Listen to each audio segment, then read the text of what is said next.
We're talking with the fifth grade students of Berry Elementary in Houston, Texas.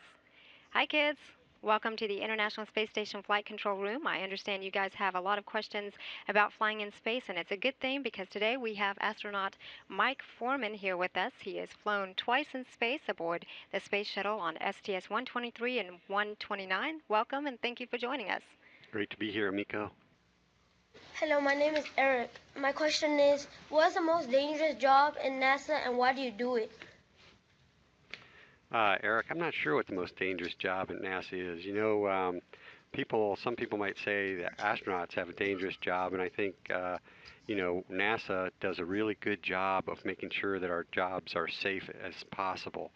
So we do as much as we can. When we were flying the space shuttle, we did as much as we can to make those vehicles safe to fly.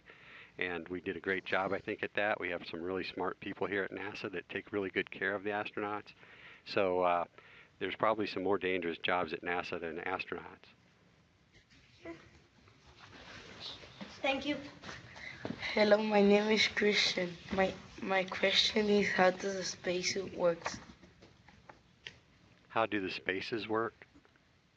Yes. I'm not sure I follow.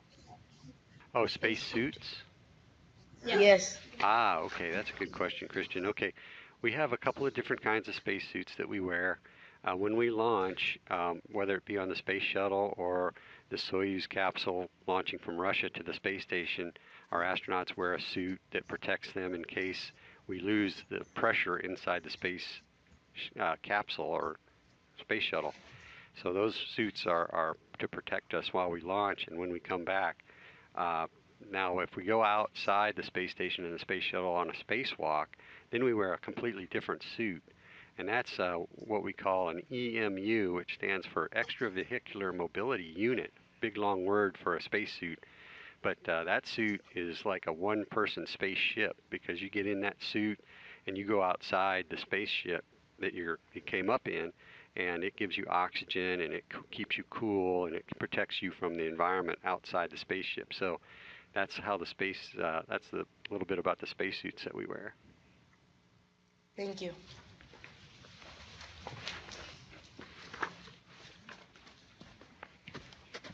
Hi, my name is Guillermo. My question is, do you need to exercise a lot on space? We do exercise a lot, both down here on Earth when we're preparing to go to space and while we're in space. And the reason that we exercise a lot in space is because we're living in a weightless environment up there, which means there's no gravity. We don't get the same, our bones don't get the same workout that they do down here on Earth. When we're walking around today, our bones are getting a little bit of a workout because they have to support our body weight because of the gravity. But in space, we don't have that gravity, so we need to exercise our muscles to keep our bones rebuilding themselves and make sure the bones stay as strong as they were when we left for space, because we don't come back and have weaker bones. So astronauts spend about 2.5 hours a day while they're in space exercising every day. And they have several ways to do that exercise. There are several different pieces of equipment in that space gym. You want to talk about that? Yeah, they actually have a couple of different ways to exercise. They have a treadmill, which is kind of funny because a treadmill, you have to run on a treadmill, but if there's no gravity, you would just float off of the treadmill. But they have a harness that connects them down to the treadmill so that they don't float away from it while they're running on it. They have an exercise bike so they can exercise that way. And they also have a resistive exercise device, which is like lifting weights. So they can't lift weights in space because the weights wouldn't weigh anything either, but they have an exercise device that's sort of like rubber bands almost. You push against it, and the rubber bands provide the resistance that exercise your muscles. We have another question? No, thank you.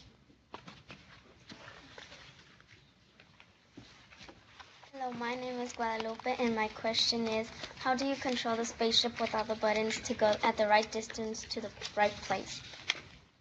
Well, we have really smart people at NASA that figure out where we need to go in our spaceship to get to the space station. So they figure that all out, and they put it into the computer, and the computer kind of knows how we get there.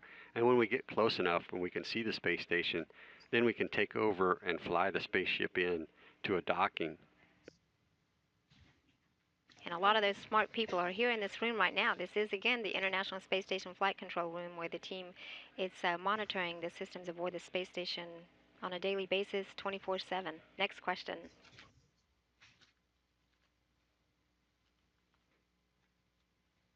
Hi, my name is Amber. My question is, how do you keep track of the space shuttles while they're in space? How do we keep track of them? Well, we have those smart people at NASA that keep track of where they are. So we couldn't get lost in space because we have smart people down here at NASA that are taking care of us and making sure we're going in the right direction and we're getting to where we need to go. And the people here in this mission control room are controlling the space station right now that's going around the Earth every 90 minutes. So they're making sure that the space station stays at the right altitude, keeping it up as high as it needs to be to stay in that orbit, and keeping going in the right direction. And if you look just behind us, you can see a map. That is the map where we can keep track of where that space station is at any given time. Next question. Hi, my name is Jose Gonzalez. My question is, how do you eat in space if everything floats?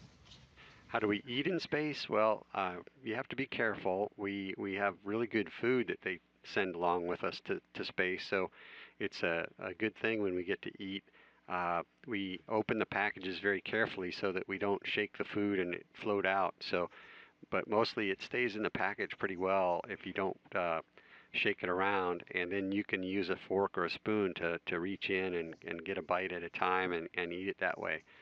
I know on my first space shuttle mission, I had some granola, and you know what granola is? Granola is kind of crumbly, and it makes little chunks of bran and things like that. I got tired of that because every time I opened that, it seemed like some of it would float out, and I would have a mess, and I would have to clean up. So I didn't take granola on my second mission because it was too messy. Thank you.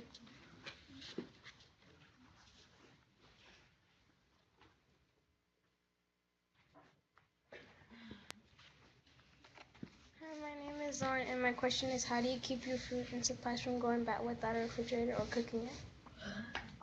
Well, we do cook it. We have an oven. We don't have a refrigerator, so it has to be food that won't go bad in space.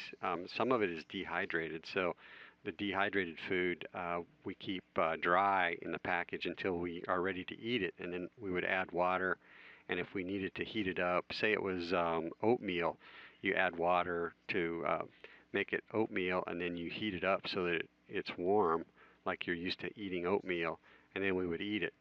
But some food that we take is we call shelf stable, which means it's has preservatives that keep it from going bad inside the package. And some of it is like the food that our troops eat in Afghanistan and Iraq, and we call those meals ready to eat. That's what the soldiers carry, and we would eat the same kind of food that they eat, which is also really good. And typically, we would just put it in the oven for a while to heat it up and then eat it.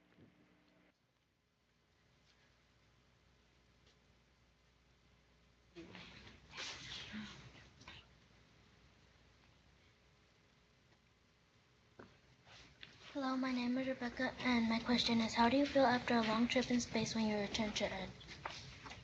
Well, after a trip in space, I think long or short, you're always happy to get back to Earth because there are some things that you miss in space, like we don't get to take a shower in space. So when you come back from space, you're ready to take a shower, and we have good food, but we don't have things like hamburgers or pizza. So you want to have some regular food again. You want to have a hamburger or pizza. So it's always good to be back. So everybody's happy to be back. The way you feel when you get back is at first, because you're used to living with no gravity up in space, when you come back, you first feel very heavy because your body's getting used to the gravity down here on Earth again. But that goes away pretty fast. Um, what doesn't go away as fast is your sense of balance because we have a thing in our inner ear called a neurovestibular system, and that's what tells us, right now that I'm tipping over because there's a little sensor in there that sends a signal to my brain and tells it, I'm tilted. But in space, since there's no gravity for that sensor to use to tell it where it is, our brains don't get that signal for a while, and we come back, and then that neurovestibular system sort of has to turn back on, and it takes a couple of days before our sense of balance is back to 100%.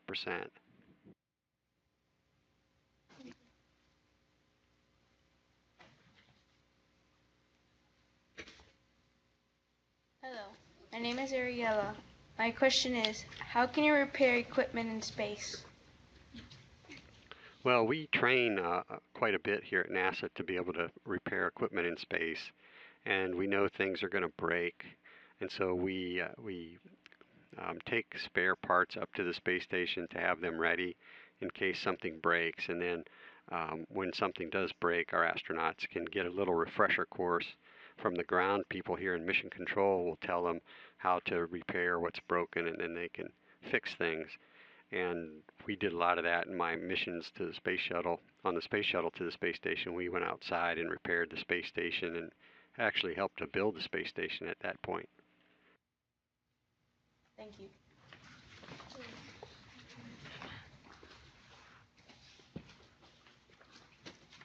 Hello, my name is Irma. My question is, do you have to go to college and what do you study? To become an astronaut, you do need to have a bachelor's degree at least from college. It's even better if you have advanced college degrees. So I went to the U.S. Naval Academy and I studied aerospace engineering as an undergraduate and got a Bachelor of Science in that. And then I went to further school and got a master's degree in aeronautical engineering.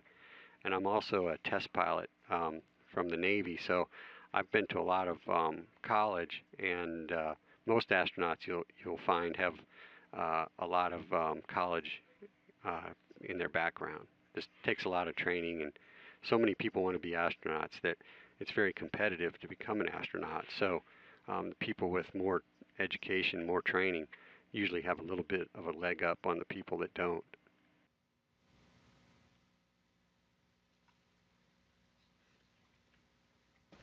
Hi, my name is Isabella. My question is, what do you like to do in the space? Well, I like to look outside the window and see the Earth down below us. It's amazing to see the Earth from that high up. And we're going around the Earth every 90 minutes, so we're really going fast around the Earth. We're going 17,500 miles an hour. So the Earth goes by really fast, and you get to see a lot of different parts of the world just from a short look out the window. So that's a lot of fun. And of course, since we're floating up there, we can do somersaults and we can play kind of games with M&Ms and things like that. So we work pretty hard up there, but occasionally we have a little bit of time to look out the window and take a break and play some astronaut games, I guess. Thank you. Hi, my name is Jesus. My question is it true that in 2030 there will be a one-way trip to Mars? Well, we hope that in the 2030s, um, let's see, you guys will be about probably, what, 29, 30 years old by then. We're hoping that we'll have a trip to Mars planned, and that we'll send people to Mars and bring them back and actually start to explore Mars, have humans go there. So maybe somebody in the room there will be one of the first people to go to Mars. Wouldn't that be cool? Yeah. Yes. Thank you.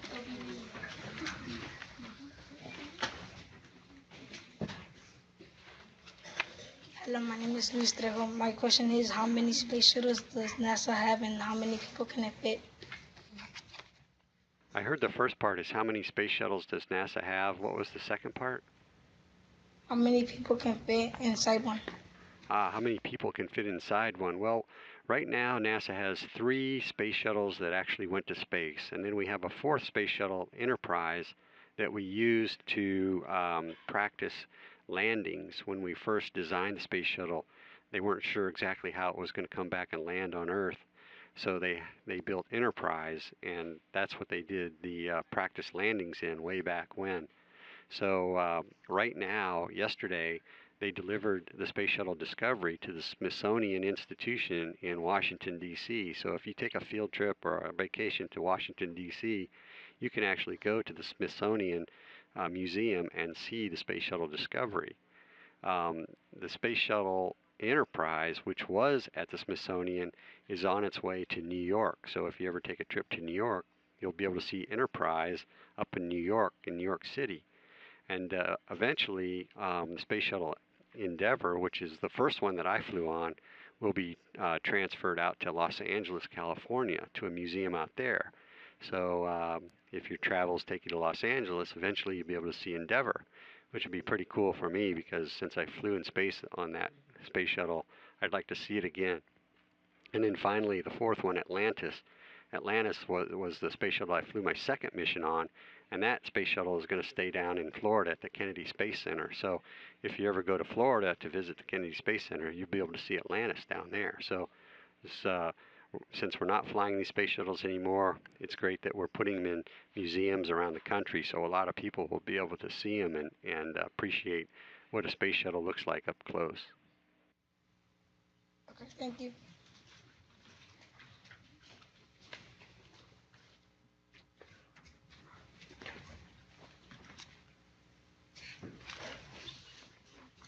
Hello, my name is Andrew, and my question is, how old do you need to be to go to space?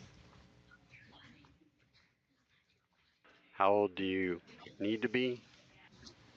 Yes. Well, there's no minimum age for going to space, but for our astronaut program, typically people are in their 30s when they get selected to be an astronaut because of all the training that we talked about in the earlier question about college requirements.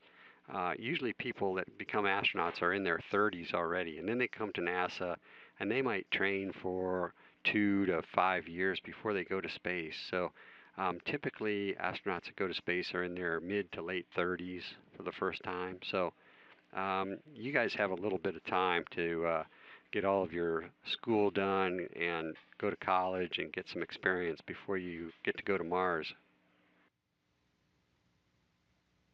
Thank you.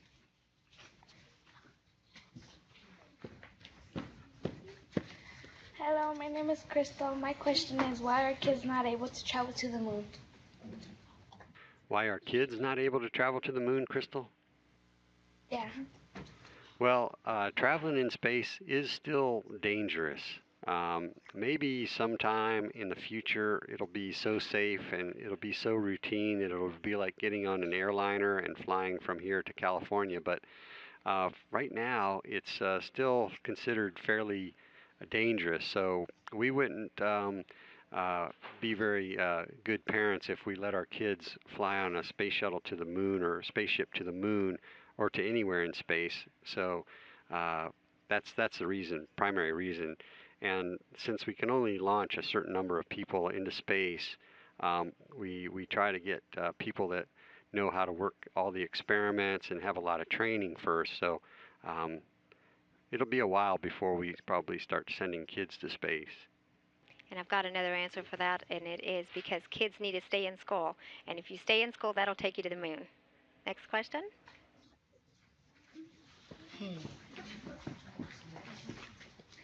Hello, my name is Tanya. My question is, who was the first man on the moon? Who was the first man on the moon? Neil Armstrong. You know where Neil Armstrong grew up? In Ohio. And you know where I grew up? I grew up in Ohio. So Neil Armstrong was one of my heroes when I was a kid growing up in Ohio. That's why I wanted to be an astronaut.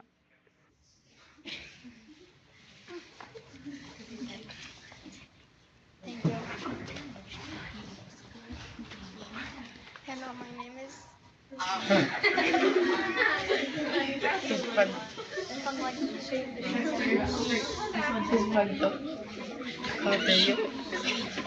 think we have lots of kids laughing. Maybe. There you go.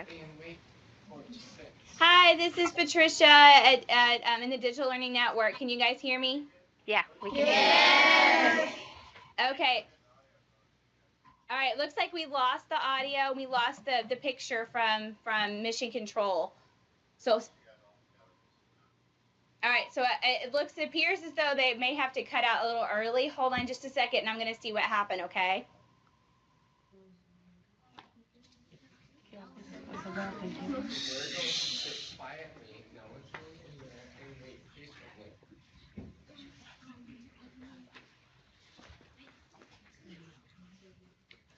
Hi, kids. Hi, kids. This is Amiko Cowder here, Public Affairs Officer with Astronaut Mike Foreman in the International Space Station Flight Control Room. Can you hear us? Yes. There we go. Okay. Do we have another question? Yeah. Hello, my name is Daniela. My question is, what do you study at NASA and what kinds of things do you do there? What do I do in my job here at NASA? Yes. Well, aside from training to fly to space, I also have a job here on the ground when I'm not training. And right now, I'll just give you a little bit of background. NASA is working with some companies in the United States to help them build the next rocket that is going to take our astronauts to the space station. Because right now, the guys that are up on the space station got there on a Russian rocket. And Russia is the only country that has a rocket that can take our astronauts to the space station. And we would like to have a rocket from the United States to do that job as well. So we're working with companies in the United States to help them build a new rocket. And I work with a company called Boeing. Boeing is one of the competitors that was working on a new rocket. And so I help Boeing by providing them some of my background and experience here at NASA to help them build the next rocket to take our astronauts to the space station. So even that is a really cool job. I really like that. I enjoy spending time with all the smart people at Boeing and listening to them as they work to design the next rocket to take our astronauts to space. Thank you. All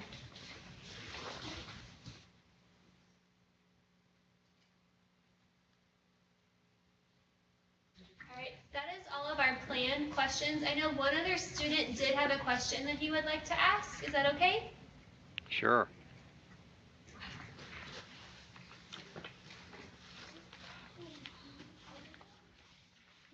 My name is Eliza. My question is, have you ever been in a meteor shower? Well, sort of. In space, sometimes you see more meteors coming through our atmosphere, upper atmosphere, it seems like, than when we're down here on Earth. Maybe because we're up there and we're looking out the window more and we see them. But I can also tell you that since I've been outside the space station doing spacewalks, and the space station is mostly made of metal, you see a lot of little pit marks, little dents in the outside of the space station from where micrometeorites have hit. So we know that there's a lot of things up there that come back and actually hit the space station on the outside. They're really tiny, but they're going really fast, so they make a little mark. So yes, I've been inside a meteor shower, I guess, by living in the space station for a few weeks. Good questions, and I think that is all the time we have today. We really appreciate you guys. We're glad you were able to come and join us here in the International Space Station Flight Control Room. Again, thank you, Mike, for coming. You heard it here. This the best job in the world and off the world. So study hard. Thank your teachers and eat your veggies. This is Mission Control Houston. Thank Bye, you. kids. Thank you, Mr. Mike. Thank you. Nice to see you. Thank you.